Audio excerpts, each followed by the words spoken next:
voilà aujourd'hui sur le deuxième JT du FIFIG. Bonjour Philomène. Bonjour Thomas. Ça y est, le festival est ouvert depuis hier soir.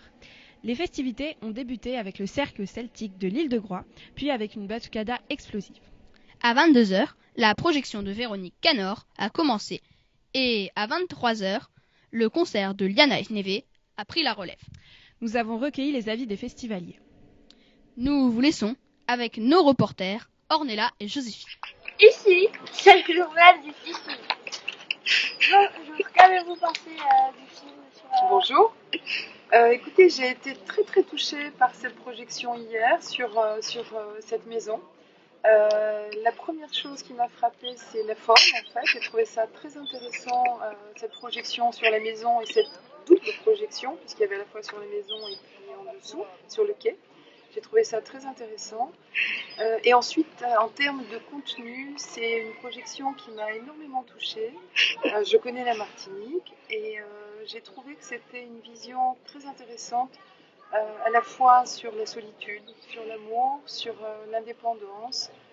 Beaucoup de choses très intéressantes, à la fois tristes et touchantes. Et j'ai beaucoup aimé aussi cette voix off qui donnait un peu de contour sur le film et de manière vraiment intéressante. Voilà. J'ai trouvé ce film très touchant et très beau.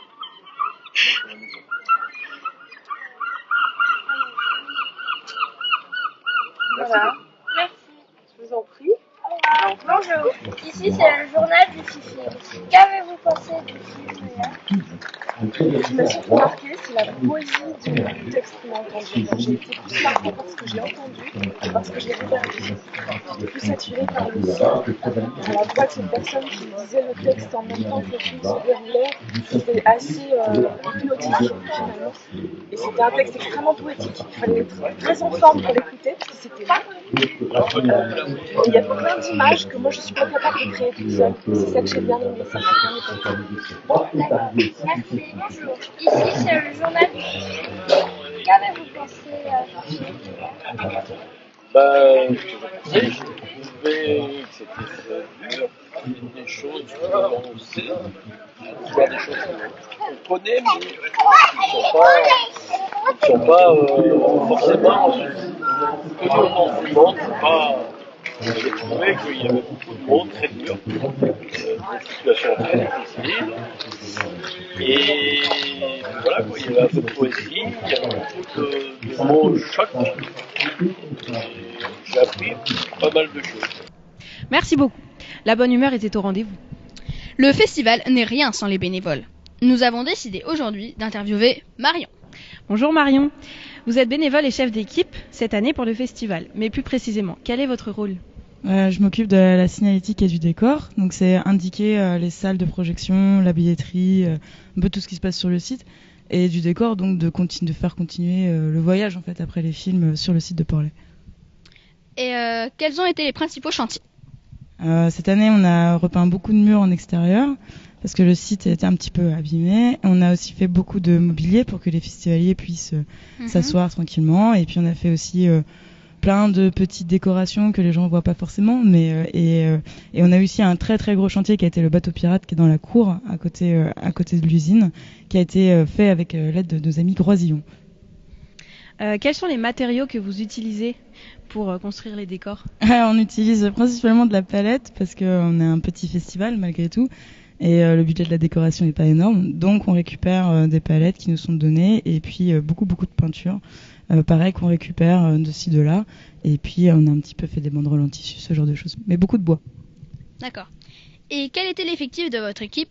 Combien de personnes étaient présentes pour vous aider à tout mettre en place ? Alors on était 5, donc moi qui est chef d'équipe, ensuite il y a eu Anna, Anouk, Sabrina et Théo, et ensuite on a été beaucoup aidés par une équipe de Groisillon qui sont plutôt d'habitude sur le championnat du monde de la Godille et qui se passe dans le même port le 2, le 3 septembre, juste après le FIFIG, et ils nous ont beaucoup aidés. Et quelles difficultés avez-vous rencontrées ? Le froid principalement au début parce qu'il a vraiment pas fait chaud jusqu'à il y a une semaine, donc ça c'était un petit peu difficile, et puis après on est quand même dans des conditions un peu précaires, donc il faut faire avec de la débrouille, donc ça a été faut être réactif et créatif. Et quel est votre ressenti maintenant que vous avez achevé les préparations? Soulagée que tout se soit bien passé, que nous ayons pu ouvrir sans incident majeur, très contente de voir les gens apprécier le site, de voir les gens s'asseoir sur le mobilier qu'on a créé pour eux et qui profitent pleinement du soleil et du festival. Donc je suis soulagée et très contente de ce festival. D'accord, merci beaucoup pour vos réponses et bravo pour vos efforts. Le site est maintenant parfaitement décoré. Merci. Venez encore plus nombreux aujourd'hui pour découvrir tous les films qui passent dans les salles de Porlet et du cinéma des familles. Les tables rondes de Porlet débutent également aujourd'hui. À 14h30, elles commenceront par un débat sur la situation de Chypre. Pour la musique, le concert des Rénavis débutera à 19h sur la scène du Tiki, suivi du groupe Tanao à l'usine de Porlet dès 23h.